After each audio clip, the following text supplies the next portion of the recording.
राधे राधे, जय श्री कृष्णा। स्वागत है आप सबका मेरे धार्मिक यूट्यूब चैनल में। मेरे चैनल का नाम है कृष्ण दीवानी और मैं आपके सामने एक नई कथा लेके फिर से हाजिर हूँ। ज्येष्ठ मास चल रहा है तो मैं आपको ज्येष्ठ मास की कथाएं, मौखिक कथाएं सुना रही हूँ। और कल थी निर्जला एकादशी। कल मैंने आपको निर्जला एकादशी की कथा सुनाई थी। आज मैं आपको द्वादशी महात्म्य की कथा सुनाने जा रही हूँ। चलिए। एक समय नैमिषारण्य में महर्षि शौनक सहित अनेक ऋषि मुनि सूत जी महाराज से धर्म की कथाएं सुन रहे थे।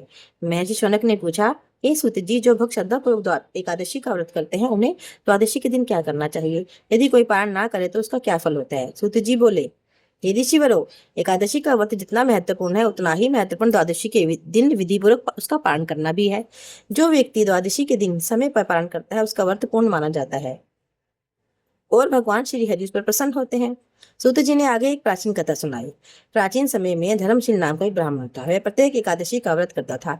एक बार अभिमानवश उसने द्वादशी के दिन पारण नहीं किया। उसे लगा कि जितना अधिक उपवास करेगा उतना अधिक पुण्य मिलेगा।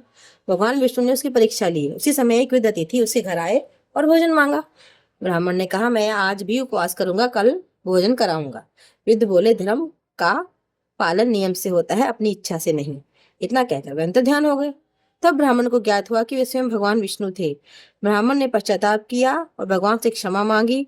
भगवान प्रकट होकर बोले, हे ब्राह्मण, एकादशी का व्रत तभी पूर्ण होता है जब द्वादशी के दिन शास्त्रानुसार पालन किया जाए। नियम का पालन ही सच्ची भक्ति है। तब से ब्राह्मण ने विधि पूर्वक द्वादशी का पालन करना आरंभ किया और अंत में उसे भगवान विष्णु के धाम की प्राप्ति हुई। तो कहने का तात्पर्य ये है कि कोई भी हम व्रत करते, चाहे वो एकादशी हो चाहे द्वादशी हो, उसका हमें पालन अवश्य करना चाहिए। व्रत को अवश्य खोलना चाहिए। ठीक है। कथा का संदेश ये है कि एकादशी के बाद द्वादशी को समय पर पारण अवश्य करें। पहले भगवान विष्णु को भोग लगाएं, फिर भोजन करें। यथाशक्ति ब्राह्मण को गो या जरूरतमंद अन्नदान करें। नियम और श्रद्धा से किया गया व्रत ही पूर्ण फल देता है। ओम नमो भगवते वासुदेवाय। हरे कृष्ण कृष्ण कृष्ण हरे हरे, हरे राम राम राम हरे हरे। हो जोता जग गैया मंदिरां च तेरे, जोता जग गैया मंदिरां च तेरे। मां तैनू किन्नी देर लगनी, असी मंदिरां च ला लैने डेरे।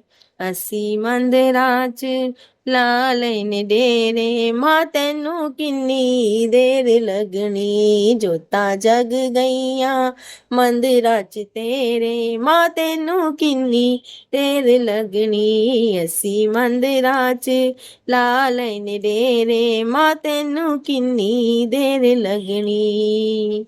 जोत जगा के तेरी आरती उतारी, जोत जगा के तेरी आरती उतारी। मां भजन गा के तैनू पई मैं मनावा। मां भजन गा के तैनू पई मां मनावा। मां तू पहाड़ा उत्ते ला लैने डेरे, तू पहाड़ा उत्ते ला लैने डेरे। मां तैनू किन्नी देर लगनी, जोता जग गैया मंदिरां च तेरे। जोता जग गैया मंदिरां च तेरे। मां तैनू किन्नी देर लगनी, मां तैनू किन्नी देर लगनी। उठ उठ के मां तैनू पई मैं उड़ीका, उठ उठ के मां तैनू पई मैं उड़ीका। कानू पाइया ने मैया लंबिया तरीका, कानू पाइया ने मैया लंबिया तरीका। हुण आजा मैया, हुण आजा मैया, पाल मेरे वाल फेरे।